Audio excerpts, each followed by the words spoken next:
de Dieu. Tu as vu Jésus faire des miracles. Et pourtant, tu crois que non, lui, ça ne suffit pas. Il faut que tu ailles encore consulter d'autres dieux ou d'autres personnes pour pouvoir faire des miracles. Allez voir par exemple des sorciers. Allez voir par exemple comment on appelle des médiums. Allez voir des marabouts. Parce que Jésus ne suffit pas. Je ne sais pas qui il est véritablement. Qui il est. Ici, là, Thomas se retrouve dans ce cas de figure. Jésus lui dit, je suis dans le Père et le Père Thomas. Donc, je suis le Père. Celui qui m'a vu a vu le Père. Mais Thomas dit, oui, je ne veux pas que je vis le Père, mais il est où le Père? Il est où? Mais tu me vois. Je suis le Père. Je suis le Père. C'est pour ça que toutes les paroles que Jésus dit, que en mon nom, mais le nom de qui? Le nom de qui? En mon nom, vous chasserez les démons. En mon nom, vous imposerez les mains aux malades. Les malades seront guéris. En mon nom. Le nom de qui? Ce n'est pas le nom de Dieu. Ce n'est pas le nom du Père. Jésus, vous croyez qu'il est autre chose que le Père. Mais il est Dieu. Yes. Donc si tu l'invoques, c'est le Père que tu invoques. Yes. C'est trois personnes en une seule. C'est-à-dire il est le Père, il est l'Esprit, il est le Fils, il est la parole. Donc le Père s'est manifesté, le Père s'est révélé par la parole. Il dit, la parole est devenue chair. Yes. Elle s'est révélée, elle est devenue chair. Donc Dieu lui-même est venu. Il a incarné l'homme, c'est-à-dire qu'il a pris la forme humaine, il est devenu un homme. Et l'homme, véritablement Dieu, l'homme Dieu, c'est-à-dire que Dieu est venu pour devenir entre toi et moi, qu'on puisse le toucher, qu'on puisse le palper, qu'on puisse l'approcher. Mais comment voulez-vous ce Dieu qui parle, quand il parle seulement comme autant Moïse, il parle, il a tourné partout. Oh, on ne peut pas le voir, ça fait peur. Ça fait peur justement. Mais moi j'aime ce Dieu-là. Je vois comme je vois autour de moi. Je vois ce Dieu. Je le vois. Je peux lui parler. Je peux lui l'adresser. Je peux lui dire, je peux lui dire, Seigneur, touche-moi. Je veux te toucher. Ce Dieu-là, je l'aime. Oui.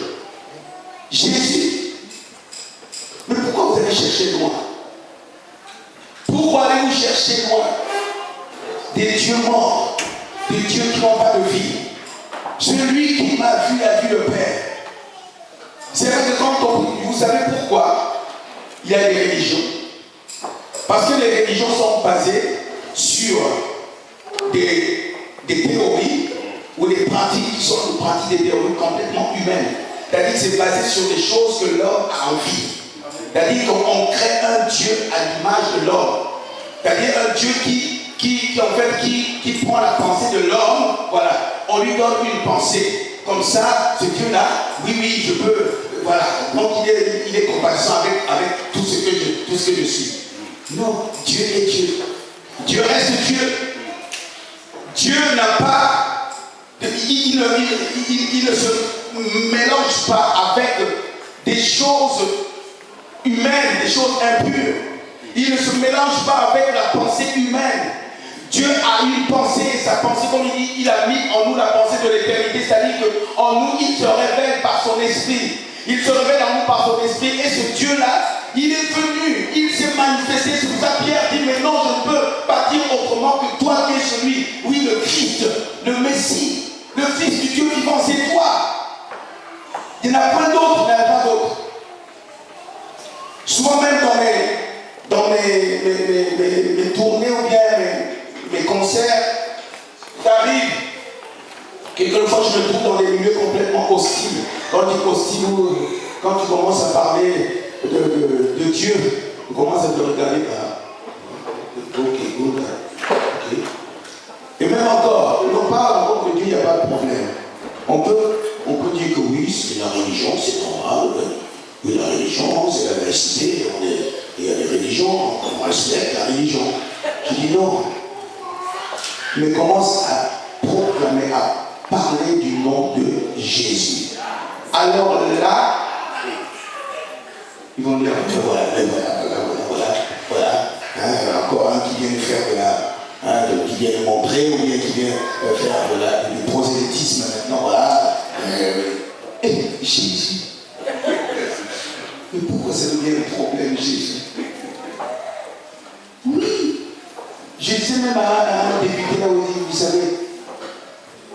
je chante, les chants que je chante, ça parle du nom de Jésus. Et quand je chante ce chant-là, il dit ceci.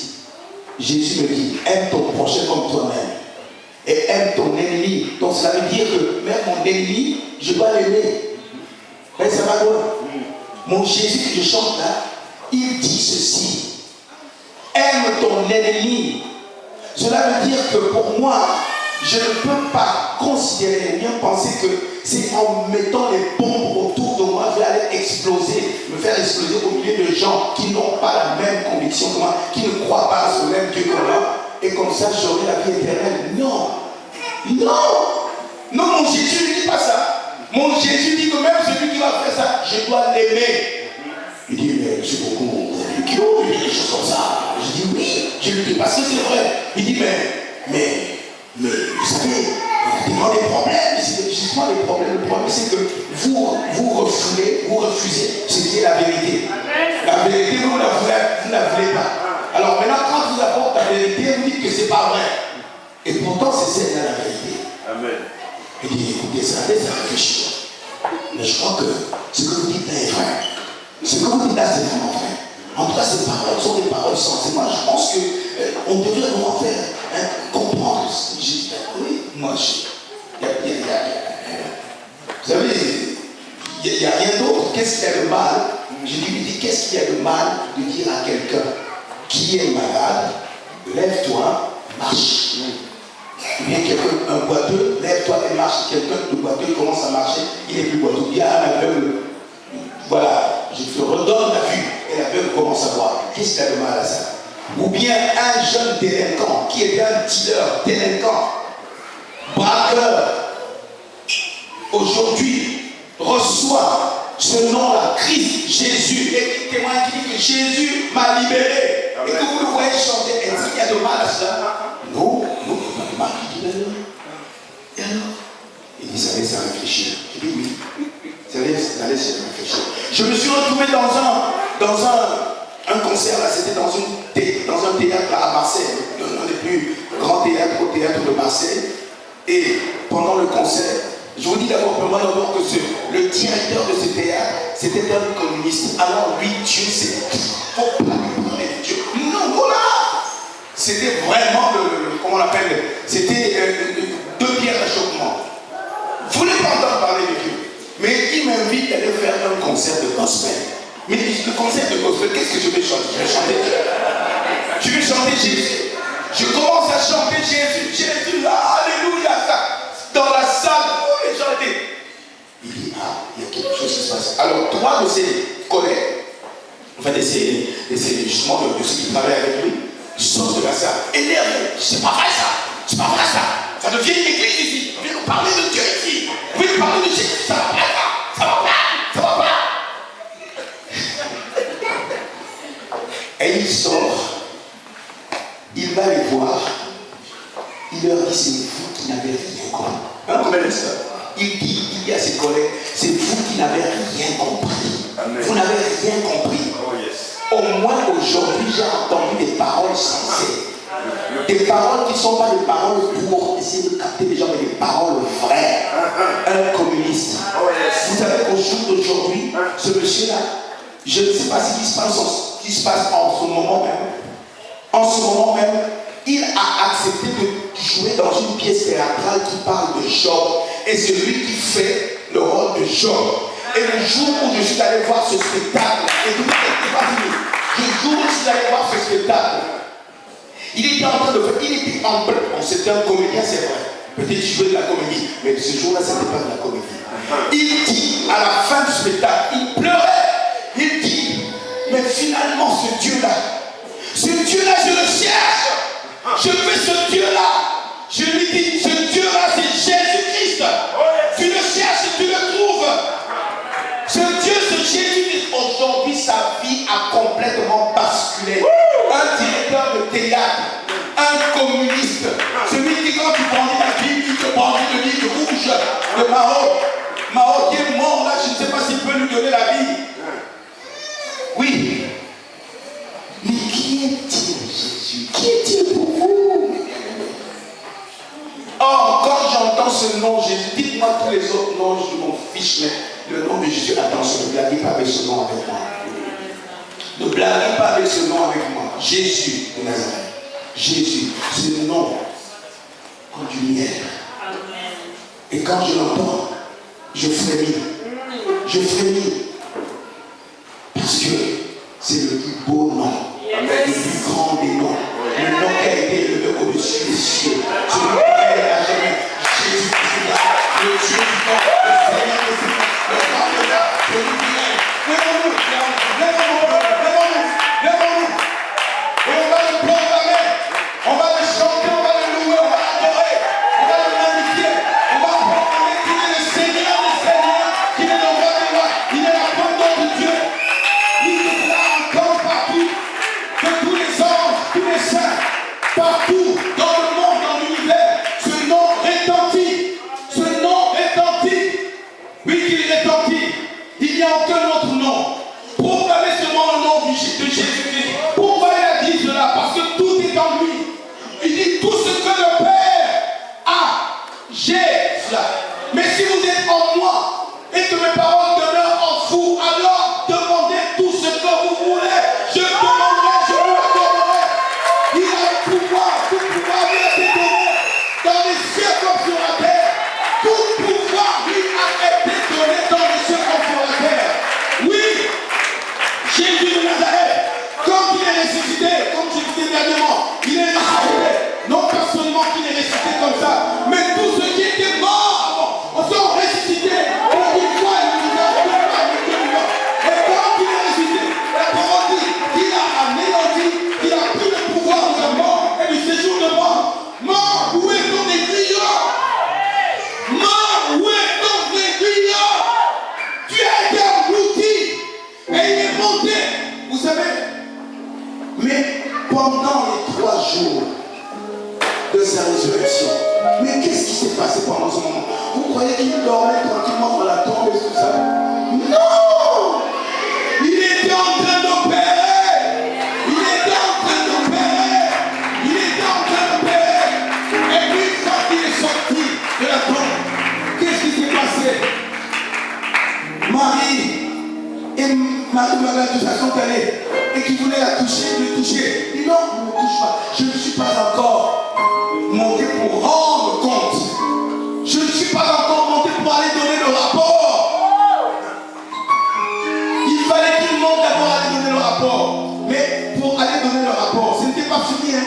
Ce n'est pas parce qu'il était ressuscité que c'était fini, non. Il fallait qu'il achève la mission. Ce qui s'est passé, c'est que, vous savez, il y a trois dimensions de ciel. Il y a 3 dimensions du ciel. Il y a le ciel, notre ciel à nous, la terre. Ce ciel, c'est un ciel. D'accord? Vous savez que comme on est couvert de couches et tout ça, c'est un ciel.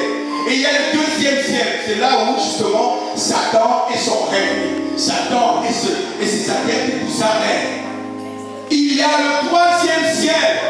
Là où lui-même règne. Il dit au-dessus de cela, il n'y a rien d'autre. Il est au-dessus. Et vous savez ce qui s'est passé? Ce qui s'est passé, c'est que, comprenez bien ceci, c'est très important. Depuis que le Seigneur m'a fait comprendre cela, vraiment, vous avez compris cela, c'est par la grâce de Dieu, que j'ai reçu des enseignements là-dessus, que j'ai compris cela du Seigneur. Là maintenant, je comprends que vraiment, je ne suis pas n'importe qui. Il est sorti de la tombe. Une fois qu'il a neutralisé le pouvoir de la mort et du séjour des morts, ça c'était réglé. Maintenant, quand vous mourrez, mais vous ne restez pas là-bas. Quand vous mettez la parole, il y en a qui attendent encore, ils sont encore dans le carnet, ils sont en train d'attendre. Non, quand vous mourrez, votre esprit, le Seigneur dit lui-même que vous montez, vous êtes avec lui dans les lieux célestes. C'est une réalité. C'est une réalité. Mais ce qu'il a fait, avant d'aller rendre le rapport, il est monté jusqu'au 2e ciel. Écoutez bien. Il est monté au 2e ciel. Il dit, maintenant Satan, écoute bien. C'est fini. Ton règne est fini. Tu n'as plus. Maintenant tu m'empêchais. Quand Daniel priait, qu'est-ce qui s'est passé? Il dit que je suis arrivé, mais sur le chemin, j'ai été empêché par le roi de Perse. Mais qui le roi de Perse? C'est dans le 2e ciel. C'est Satan. Et c'est Satan qui a empêché le roi des rois de descendre jusqu'à Daniel. Maintenant il dit, c'est fini.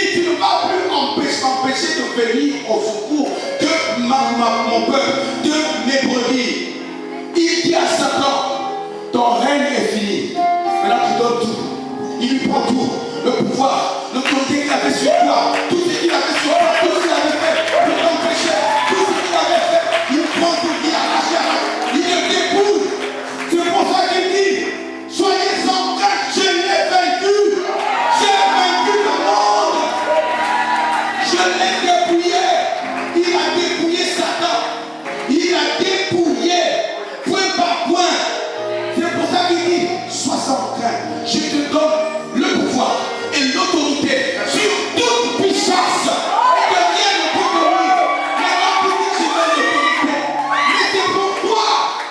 C'est pour toi, c'est pour moi qu'il a donné cette autorité. Pourquoi tu as peur? Pourquoi tu as peur du diable? Pourquoi tu as peur de Satan? Il t'a donné l'autorité.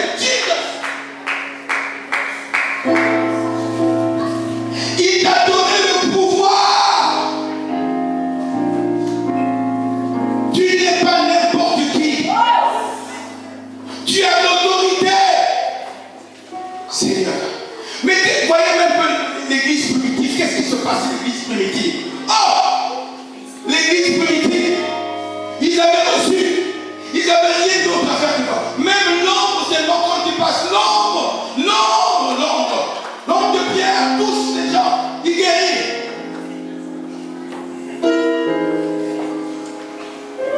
Oh Jésus, aide-nous. C'est fini. Le deuxième siège, il n'y a plus de barrage parce qu'il est monté